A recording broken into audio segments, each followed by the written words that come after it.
Stuff scared Chris, stuff scared Chris, stuff scared Chris. Oh, it's showtime for the final installment of the 31 horror movies that you need to watch in October 2025. What's up, cretins? What's up, creeps? My name is Chris. I am the only person talking horror on the internet. Save this, scroll back for parts 1 and 2, and subscribe now for November's list. I do one of these every month. From new releases to milestone anniversaries, from holiday celebrations to underseen exploitations, these are the final 10 of your 31 to watch for October 2025. Wait, just October?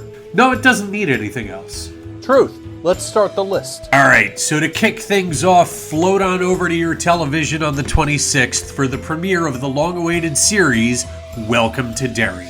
Original director and producer of the 2017 and 2019 It remakes, Andy and Barbara Muschietti, present this 1960s set prequel to their films. Details are very vague, or maybe I'm just avoiding looking too far into it. But I can tell you that the series involves the disappearance of a young child. And with Bill Skarsgård reprising his role as Pennywise, it doesn't really take a genius to figure out where the kid went. Now, no spoilers, but I can tell you that if you are starved for further details, a quick look at the characters can tell you that the family that's central to the story are the parents to Mike Hanlon. Furthermore, The Shining's Dick Halloran is also in the main cast, as he was friends with the Hanlons. And that's not something that they created for the show. They're not doing the Castle Rock thing, right? In the original 1986 Stephen King novel, Dick Halloran is cited as one of the founders of a bar that's called the Black Spot in Derry.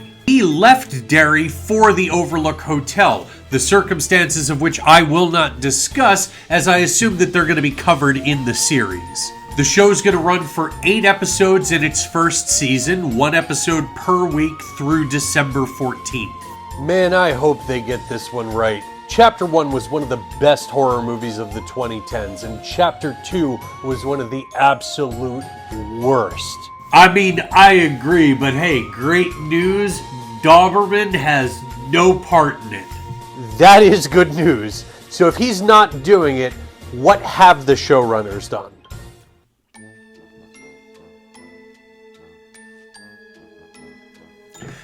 I mean, let's just focus on the fact that Doberman's out, right?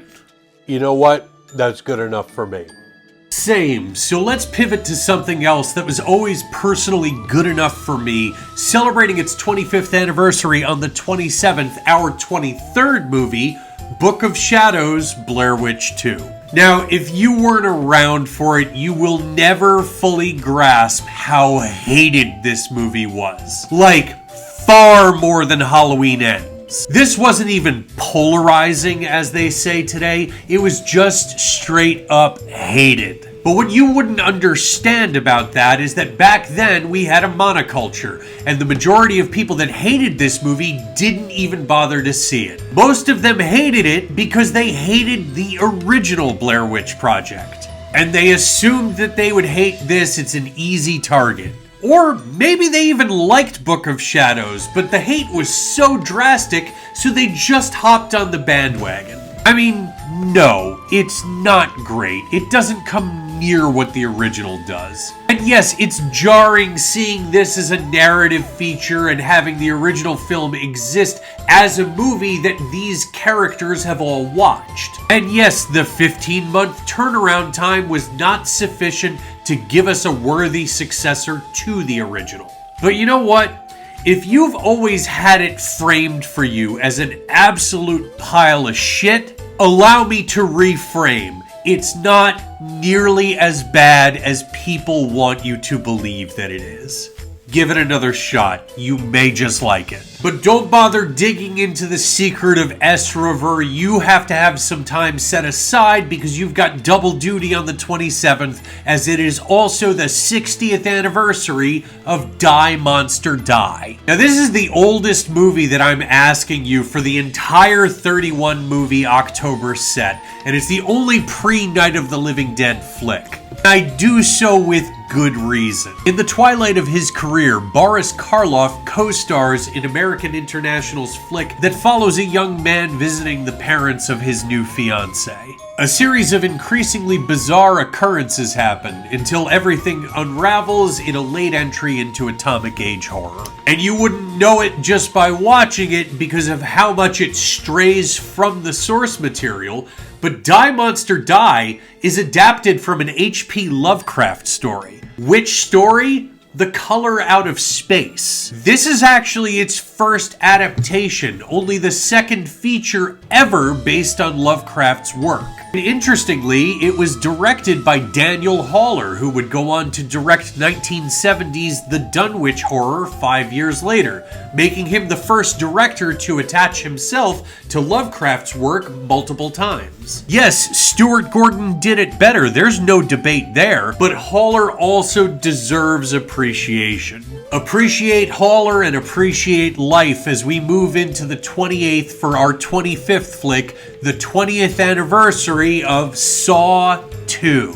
After the monumental success of James Wan and Lee Winnell's 2004 debut, Darren Lynn Bousman took the reins as director for the 2005 sequel. This film introduced the detective Eric Matthews storyline, but also refined the characters of John Kramer and, moreover, Amanda Young. Amanda was really a minor character in the original and becomes a series mainstay with this entry. You know, it's not my favorite entry to the series, but I maybe would argue that this has the most memorable traps for a single entry in the Saw series. Yeah, but if you want to talk trauma caused by 2000s horror movies, number one, without a doubt, is the log truck from Final Destination 2. Nobody is fighting that. But the needle pit from Saw 2, that may be a very close second. Hey, I'm not gonna fight that. I still cringe every time I see it. I hope that you don't cringe at the fact that I'm going to throw you the kids' movie Stitchhead on the 29th. Hitting theaters 2 days before Halloween, Stitchhead is a spooky, kid-appropriate, loose interpretation of the Frankenstein story. And yes, I am aware that for every Coraline we get an Igor, for every Monster House there's a Zoopocalypse, for every Paranorman there's a Howard Lovecraft movie. Actually, there's 3 of those Howard Lovecraft movies to the one Paranorman. Right, well, point is, you never know when the next good one will be, so give it a shot and, I don't know, don't blame me if it sucks. I did my best. Scout's honor. Oh, and hey, speaking of Scout's honor, on the 30th for our 27th flick, you get to honor the 10th anniversary of The Scout's Guide to the Zombie Apocalypse. A box office bomb upon its 2015 release, Scout's Guide had a lot working against it. Its cast was largely unknown, it wasn't an established property, and it dropped the day before Halloween. Against Knock Knock, Crimson Peak, Goosebumps, and Paranormal Activity: The Ghost Dimension, all of which had released within the 3 weeks prior. People were done with the holiday and didn't give it the rightful chance it deserved. Thankfully, slowly but surely, Scout's Guide has gained the audience it should have had from the beginning. And the mix of horror with campy comedy was enough to show that co-writer and director Christopher Landon had a voice outside of the Paranormal Activity purgatory that he had become mired in for the previous half-decade. Without it, he may have never gotten to Freaky or the Happy Death Day movies or this year's drop. Give it a shot, I'll give you a merit badge for doing so. And that's all I have for the 30th, so if you're doing the math, we're closing things off on Halloween with a quadruple feature, if you've got the guts for it. First off, no trick, just a treat. Your local AMC theater will be doing a spooky double feature for a single ticket price to go see 2 new horror movies back to back. And if you're on A-list, it only counts as one of your weekly 4 tickets. First up from that double feature will be Hollow Road. Rosamund Pike and Matthew Rhys star as a couple whose daughter calls them at 2 a.m. to let them know that she's been in an accident on the titular Hollow Road. What follows is a tense thrill ride that had audience and critics buzzing at this year's South by Southwest, earning it a 90% fresh score on Rotten Tomatoes based on 42 reviews. Writer-director Babak Anwari's next film will be set in the Cloverfield universe, so watch this to catch a glimpse of what the style and the tone of that film may be.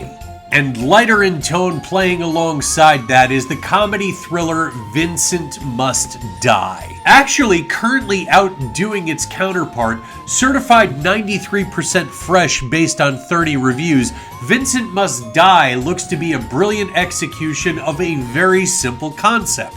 That concept? Vincent wakes up one day and everyone that sees him wants to kill him. Looking to exist at some intersection between the crazies It Follows and like a hyper action flick that doesn't take itself too seriously, something in the vein of like Nobody or Novocaine, Vincent Must Die has the potential to be that buzzy flick that ends up on everyone's best movies you may have missed of 2025 list.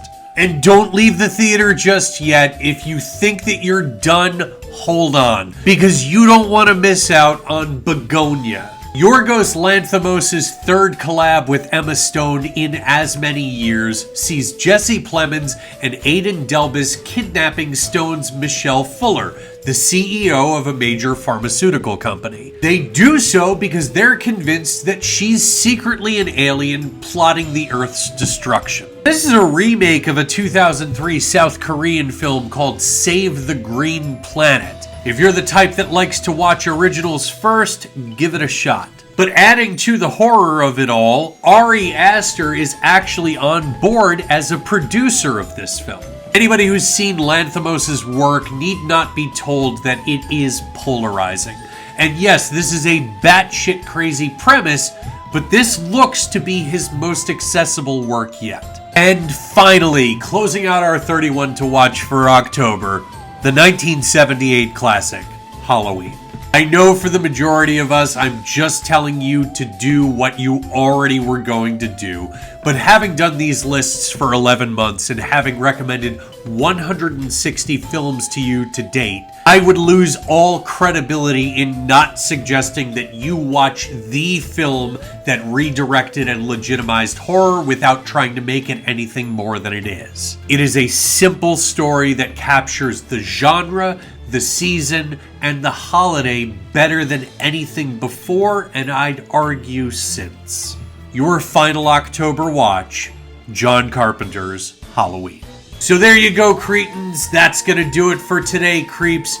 Do all these things. Let me know what you're gonna be watching in October right over here. And as always, this is all just a matter of opinion. See them yourself, make your own decisions, remain critical, support horror, and happy Halloween!